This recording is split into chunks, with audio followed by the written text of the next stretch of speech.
Le Monde économique, un magazine d'actualité économique. Vous vous rappelez bien que nous avons eu à parler de différents sujets au cours de notre mission. On a parlé sur l'OADA, on a parlé sur l'état des lieux de l'économie congolaise, on a parlé sur l'entrepreneuriat féminin, on a parlé de différents thèmes.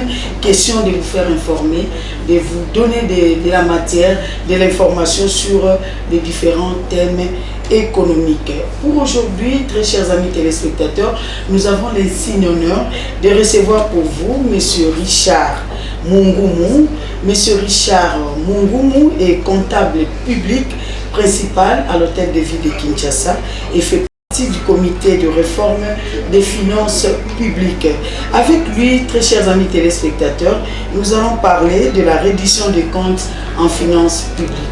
D'entrée de jeu, je m'en vais déjà saluer mon invité. Bonjour Monsieur Richard. Bonjour Madame. Tout le plaisir est pour nous de vous recevoir dans notre plateau des mondes économiques. Quelles sont vos impressions, le fait que la RTNC2 et principalement Monde économique descendent ici chez vous pour en savoir plus sur la reddition des comptes? Oui, je dirais que c'est un plaisir partagé aussi. Merci d'abord de la peine que vous faites pour m'approcher. Nous allons parler en fait de la reddition de comptes, mais avant tout, je voudrais rappeler aux téléspectateurs que parmi les principes fondamentaux de la bonne gouvernance, il y a l'obligation de rendre compte qui fait partie donc de ces principes-là. C'est pour dire quoi? C'est pour dire que les administrations publiques doivent être capables de montrer de quoi leurs décisions, leurs actions cadrent avec les objectifs qu'elles se sont assignés pour le développement optimum de la population. La reddition de comptes, c'est quoi? La reddition de comptes comme telle, en finances publiques, elle fait partie des 4 lois qui ont le caractère de loi de finances. Donc en finances publiques, ces 4 lois sont la loi portant reddition des comptes, puisque c'est ça le sujet du jour. Il y a la loi des finances de l'année, en d'autres mots le budget. Il y a la loi des finances rectificative, donc c'est une loi qui modifie la loi des finances du budget, et il y a la loi portant ouverture de crédit provisoire. Donc ce sont les 4 lois qui ont le caractère, comme je venais de dire, des lois des finances.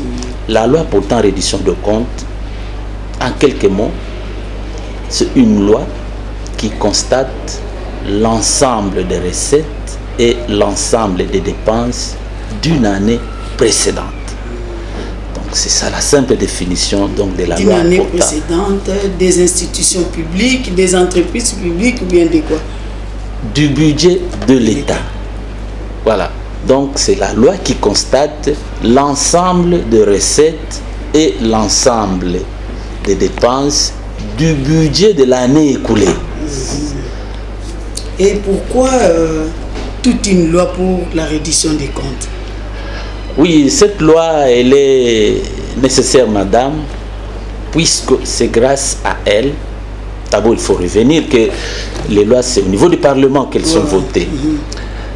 Donc, c'est une loi qui permet à l'Assemblée, aux députés, de pouvoir constater la manière dont les recettes qui ont été prévues l'année passée, tout comme les dépenses, comment elles ont été effectuées. Est-ce qu'il y a eu une performance par rapport à toutes ces prévisions-là, en recettes et en dépenses? Donc, c'est cette loi qui permet aux députés de corriger s'il y a eu moins performance, s'il y a eu performance, et c'est grâce à cette loi on arrive en fait à fixer le montant du budget de l'année. Vous, en tant qu'expert, si on fait appel à votre expertise, est-ce que vous pouvez nous dire à nos téléspectateurs que cette loi ou alors cet exercice-là est fait d'une manière régulière au niveau de notre Parlement? Oui, puisque sans cette loi, pourtant, reddition de comptes, il est difficile, madame, qu'on puisse tabler sur les nouvelles donnes du budget de l'année qui va commencer. Donc, c'est une loi indispensable. Indispensable. Et comment est-ce que les opérations se font concrètement? Parce que là, quand vous parlez, vous êtes trop savant. Par rapport aux gens, aux téléspectateurs qui nous suivent, parfois ils se posent des questions. Ce n'est pas tout le monde qui a fait les finances publiques ou la comptabilité ou les finances. Donc, qu'est-ce que les téléspectateurs, les communs des mortels peuvent retenir en ce qui concerne cette loi sur la reddition des comptes? Oui, en fait, par rapport à cette loi, la reddition de comptes, il y a toute une kyrielle d'éléments qui doivent accompagner donc ce projet de loi.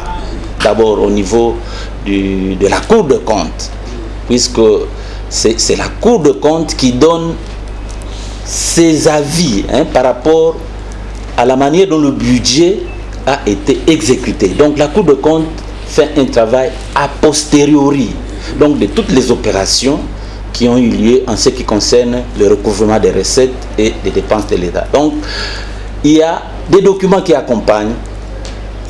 Donc il y a les tableaux synthèse de recettes et de dépenses de l'année écoulée. Donc il y a un tableau qui est présenté comme ça. En plus, il y a un état comparatif. Donc, par rapport aux prévisions du budget de l'année en cours, il va falloir qu'il y ait une comparaison entre les recettes qui ont été prévues l'année passée et la manière dont ces recettes ont été recouvrées par nature des recettes. Donc il y a ce tableau-là comparatif en recettes. Il y a également le même exercice en ce qui concerne les dépenses. Donc il y a un état comparatif de la manière dont les dépenses ont été engagées, liquidées, ordonnancées et payées au cours de l'année passée. Puisque ce ne sont pas tous les crédits budgétaires qui sont consommés. Parfois il y a des lignes budgétaires qui ne sont pas consommées. Et à ce moment-là, ça ressort dans ce tableau-là comparatif. On arrive à voir que non, écoutez, telle ligne budgétaire n'a pas été actionnée et il y a toujours des explications qui sont données par rapport à la manière dont le budget a été exécuté. Donc ça, c'est des manières résumées, si je peux le dire, simplistes pour que le commun des mortels puisse comprendre. Et quels sont les acteurs qui sont impliqués dans ces processus-là? Oui, une question que le commun des mortels doit savoir, c'est-à-dire par rapport à la loi relative aux finances publiques, sont compétents en matière d'exécution du budget, c'est l'ordonnateur et le comptable. Donc il y a deux acteurs qui sont compétents pour exécuter le budget de l'État. Des acteurs principaux. Oui, donc le comptable et l'ordonnateur.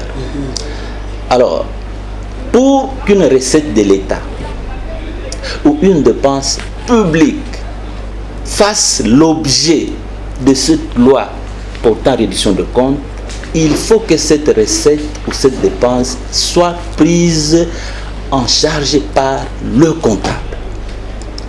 Donc, c'est le comptable par rapport à l'existant, à la fin de chaque mois, au plus tard, le 5e jour du mois qui suit, qui transmet ces opérations comptables à la Cour de comptes. Donc à la fin de chaque mois, et c'est comme ça que ça se passe. Alors là, je veux ouvrir une petite brèche, puisque vous allez peut-être me poser la question de savoir que présentement, ce ne sont plus les comptables qui payent, c'est plutôt les banques commerciales. La paie des agents et fonctionnaires de l'État est effectuée au niveau des banques commerciales. Et maintenant là, il ne se pose pas un problème parce que seuls les comptables pouvaient faire le suivi et bien suivre ces opérations pour transmettre à la Cour de comptes. J'arrive, madame. C'est pourquoi j'ai ouvert cette brèche en vous disant D'abord, je vous ai dit que pour qu'une recette de l'État fasse partie ou une dépense de cette loi portant reddition de comptes, cette recette ou cette dépense doit être prise en charge par le comptable. Par rapport à la paye qui est bancarisée pour le moment, c'est pratiquement plus de 40% du budget de l'État, madame, qui est affecté donc pour le salaire. Alors, étant donné que les banques commerciales n'ont pas dans leur attribution la tenue de la comptabilité publique, votre question là arrive à point nommé. Qu'est-ce qui se passe pour le moment? Puisque cette loi portant reddition de comptes, si elle est amputée de plus de 40%, vous comprenez déjà que c'est une loi qui est biaisée. Vraiment. Et alors, le ministère des Finances s'est résolu de commettre les comptables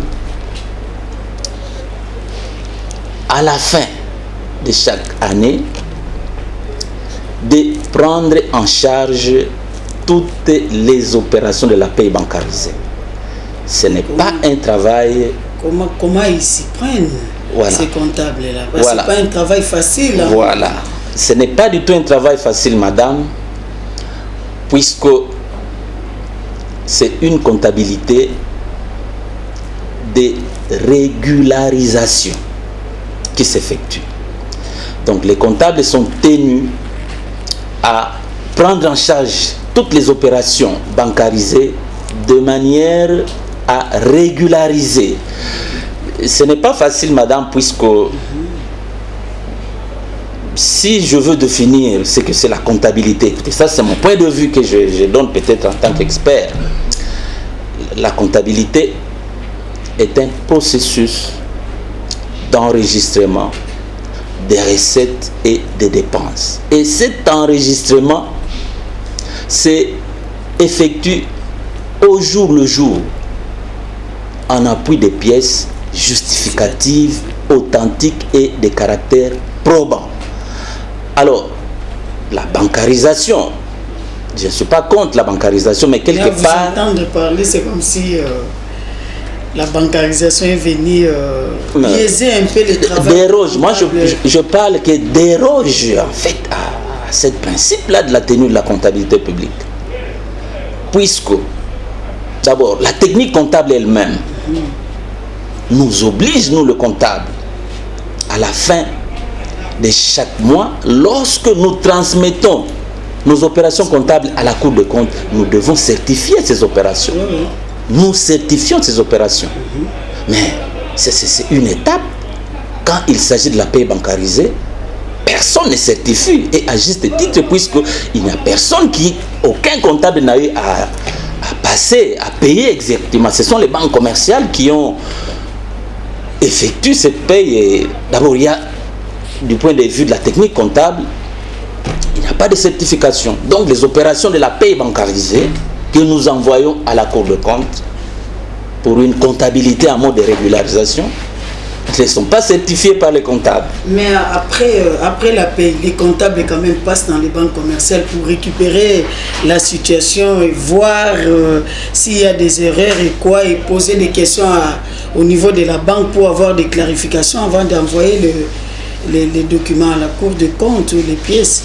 Bon, ce que je vous dis, c'est ce qui se passe, puisqu'au niveau de notre direction de la comptabilité, il y a toute une commission qui est chargée de la paie bancarisée. Alors, la commission exerce ce travail que vous venez de dire, mais ce n'est pas non plus facile, madame, puisque deux fois, nos délégués qui sont commis pour aller récolter ces données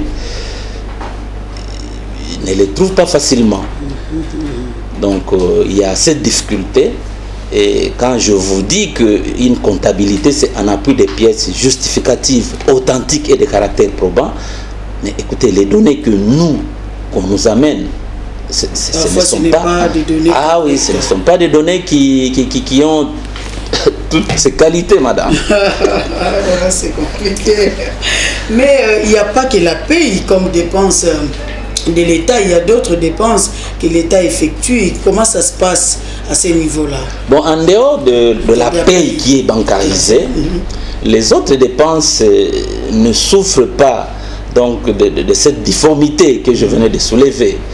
Donc les dépenses beaucoup plus celles liées au fonctionnement se déroulent sans problème, c'est-à-dire ce sont des dépenses qui suivent le circuit normal de la dépense, et le comptable, quand il arrive à la banque et retire le fonds, il passe facilement ses écritures puisqu'il a toutes les données liées à cela, et il transmet sans difficulté à la Cour de compte. Prenons par exemple le cas de la paye. Oui. Le comptable est obligé d'aller à la banque rechercher les états des pays et essayer à sa manière de reconstituer les données, d'arranger, de modifier, de clarifier pour permettre aux gens qui vont au niveau de la Cour des comptes d'avoir une lecture comptable sur les documents envoyés. Bon, je voudrais encore poser une question. Les rapports, par exemple, de la reddition des comptes, s'attellent sur quels éléments? Comment ça se passe en dehors, par exemple, de la paye? Parce qu'au niveau de la paye, on sait expliquer ça clairement. Oui. Quand le comptable va, il fait pas. Les autres dépenses, comment ça se passe? Même la paye, si vous avez un autre élément que vous pouvez ajouter par rapport au rapport qu'on envoie au niveau de la Cour de compte. Oui, en fait, je voudrais revenir, puisque ce projet-là, de la loi portant reddition des comptes, je disais que elle est accompagnée donc d'une série de documents. Donc, il y a le rapport synthèse de recettes et des dépenses par rapport aux prévisions budgétaires. Donc il faudra toujours voir que ce sont des opérations qui ont été effectuées l'année écoulée. Comprenez? Mais il y a quand même on arrive quand même à prélever les écarts par rapport à ça. Tout à fait normal, puisqu'il faut qu'on arrive à dégager. Je peux donner un exemple. Supposons qu'on a prévu qu'on puisse, donc dans le budget de l'année écoulée, les recettes ont été évaluées, je prends par exemple à 100 millions de francs congolais. C'est ça les prévisions budgétaires. Mais au cours de l'exercice, on n'est pas arrivé à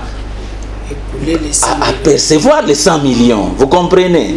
Alors, dans ce tableau-là, on va voir que non, du côté prévision, c'était 100 millions, mais en réalité, ce qui a été perçu, c'est 60 millions, par exemple. Vous comprenez? Donc, ce sont des états-là comparatifs qui accompagnent donc ce projet de loi.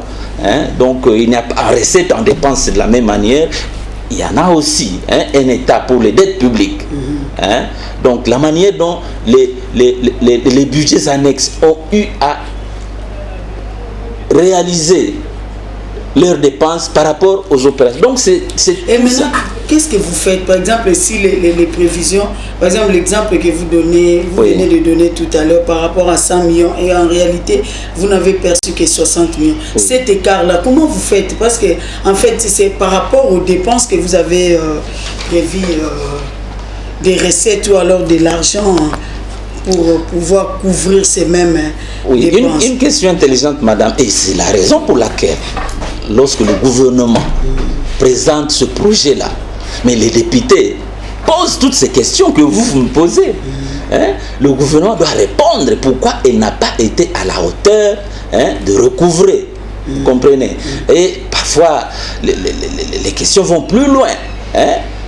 On peut même demander, puisque au niveau des régies financières, par exemple, il y a parfois les recettes qui n'ont pas été recouvrées. Durant l'exercice. Alors, et c'est qui recouvre, si je n'ai pas précipité avec la question? Bon, écoutez, les régies financières ont dans leurs attributions le recouvrement des recettes, madame. Ça peut arriver que un opérateur économique ou un assujetti ne soit pas en mesure de payer. Mais alors, où il paye partiellement, il va falloir qu'on puisse aussi dégager ce qui reste à recouvrer.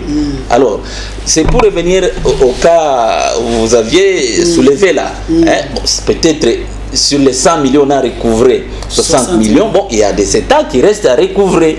Hein, donc, tout ça, ce sont les questions que le gouvernement, devant le Parlement, doit arriver à répondre. Tout à l'heure, nous avons dit que vous faites partie du comité de réforme des finances publiques. Est-ce que vous pouvez nous dire où en êtes-vous avec cette réforme des finances publiques? Vous n'êtes pas un peu sortir de notre sujet qui est sur la reddition des comptes? Oui, madame. Personnellement, je fais partie donc du pilier 4 du plan stratégique de réforme sur les finances publiques. Le plan stratégique de réforme sur les finances publiques est un ouvrage qui a été soumis au gouvernement par rapport aux insuffisances sur la manière dont nos finances publiques sont gérées. Alors, ce plan stratégique apporte deux solutions. Comment arriver donc à rectifier tout ce qui est comme insuffisance.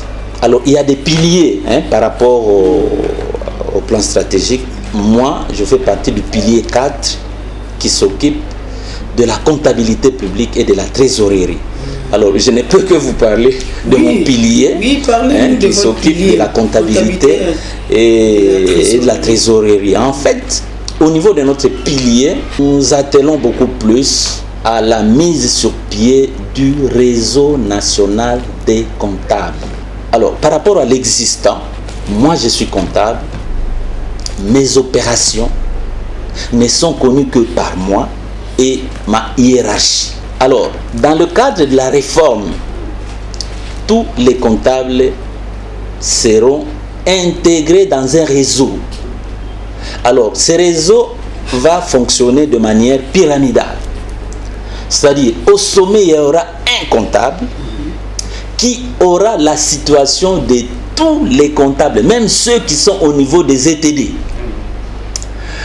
Et c'est dans un réseau qu'on va fonctionner.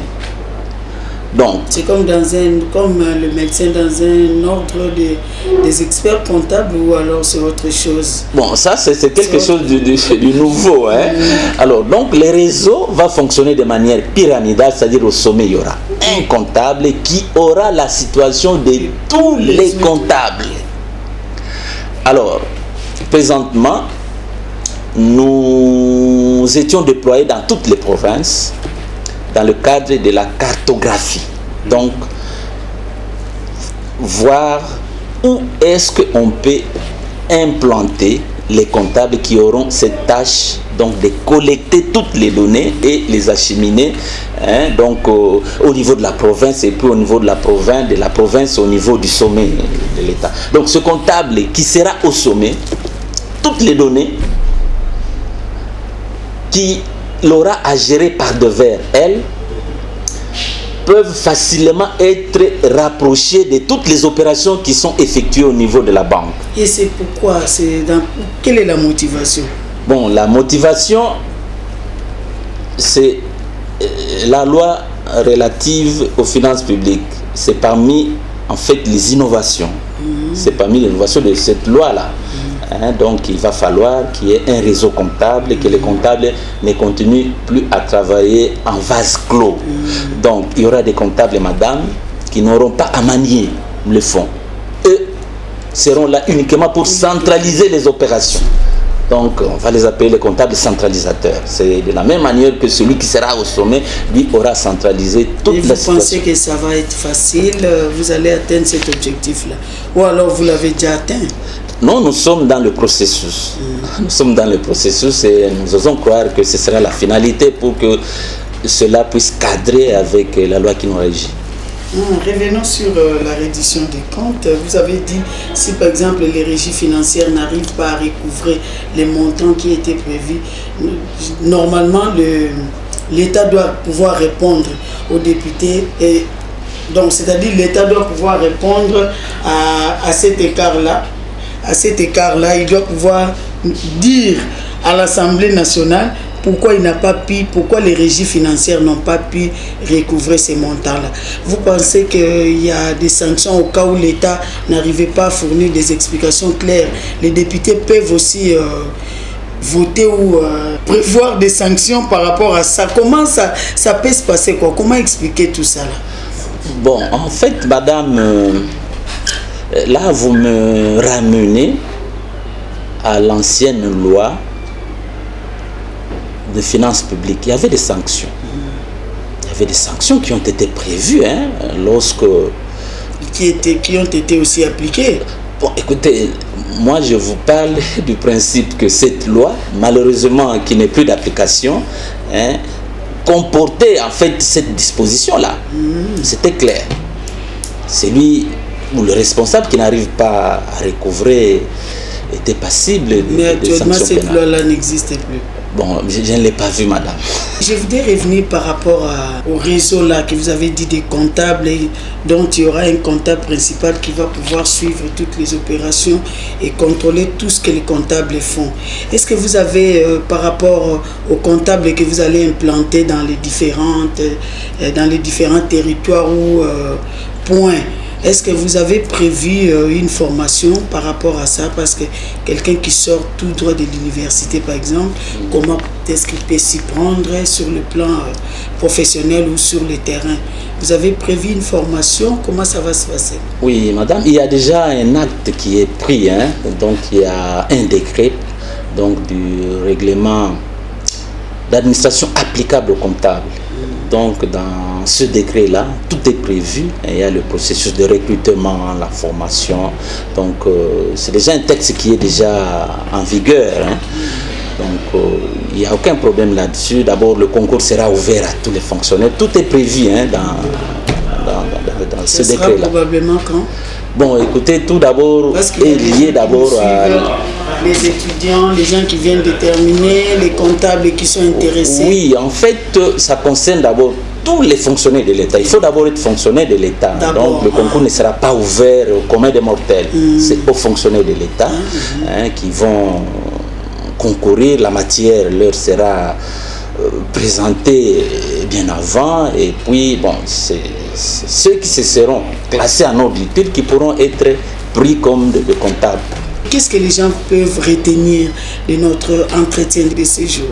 Oui, je peux toujours rappeler cette règle d'or, non seulement au commun des mortels, mais beaucoup plus à tous les responsables. Il faut qu'ils sachent que pour une recette de l'État ou une dépense publique puisse faire partie de la loi portant reddition de comptes, il faut que cette dépense ne puisse pas échapper les comptables, puisque c'est le comptable qui transmet toutes ces opérations au niveau de la Cour de comptes, et c'est là où on juge donc de la quintessence même du projet donc de cette loi. Puisque ça arrive souvent dans nos administrations, on marginalise les comptables. C'est maintenant un conseiller financier qui joue le rôle du comptable. Mais écoutez, il se fait un comptable de fait. Or, lui n'a pas un livre de caisse, le conseiller financier. Il n'a pas le livre de caisse pour passer ces opérations-là. Il y a une nette différence entre un conseiller financier et un comptable. Oui, mais écoutez, puisque le comptable, c'est quelqu'un qui a prêté même serment pour effectuer ces opérations et pour le compte de l'État. Donc, c'est pour cela, moi, j'ai toujours dit, puisque dernièrement, j'étais même au ministère des Affaires étrangères, j'ai eu à répéter cela. Donc, le comptable, c'est lui l'acteur principal pour exécuter le budget. Et toutes les opérations doivent passer par lui. Une opération qui ne passe par le comptable ne pourra pas faire partie de cette loi portant reddition de comptes. Okay, merci beaucoup, mes chers amis téléspectateurs. Je pense que vous avez aimé. Nous étions avec M. Richard Mou, comptable public principal à l'hôtel de ville de Kinshasa. J'espère que vous avez aimé, vous avez compris, vous avez tiré quand même quelque chose en ce qui concerne la reddition des comptes, les finances publiques et tout. Donc, Voici des hommes capables de gérer notre administration publique, de gérer l'État. Pourquoi pas? Parce que ce sont des gens indispensables. Les moyens frauduleux envahissent nos entreprises publiques, envahissent l'État. Alors il est impérieux de faire appel à des gens capables, des gens compétents pour pouvoir diriger notre pays, diriger l'administration pour l'émergence de notre République. Retrouvez-nous prochainement dans un autre numéro de Monde économique et avec le même plaisir. Au revoir.